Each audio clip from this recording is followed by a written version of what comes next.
សូមជម្រាបសួរពុកម៉ែបងប្អូនសូមស្វាគមន៍មកកាន់តម្រុយឆ្នោតខ្មែរប្រចាំថ្ងៃសម្រាប់ថ្ងៃទី24ខែ10ឆ្នាំ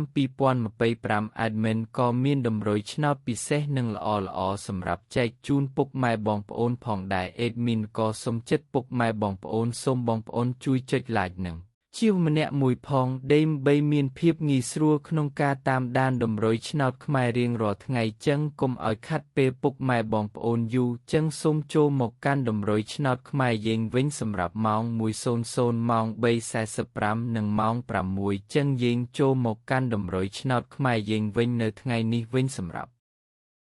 លេខទូចពីលេខយើងវិញ Admin មានលេខ02397592សម្រាប់លេខអូសខ្ទង់ Admin មានលេខ30អូសនិងលេខ70អូសផងដែរសម្រាប់លេខពិសេស3លេខយើងវិញ Admin ក៏មានលេខ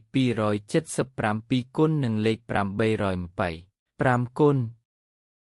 បងប្អូនដែលស្រឡាញ់និងចូលចិត្តលេខ Admin អាចយកទៅផ្សងសំណាងបានសូមជូនពរឲ្យបងប្អូនទាំងអស់គ្នាហេងសំណាងល្អទាំងអស់គ្នាតម្រុយឆ្នោតយើងក៏បានមកដល់ទីបញ្ចប់ហើយសូមជូនពរឲ្យបងប្អូនហេងសំណាងល្អមានលាភមានជ័យទាំងអស់គ្នាជួបគ្នានៅថ្ងៃស្អែកបន្តទៀត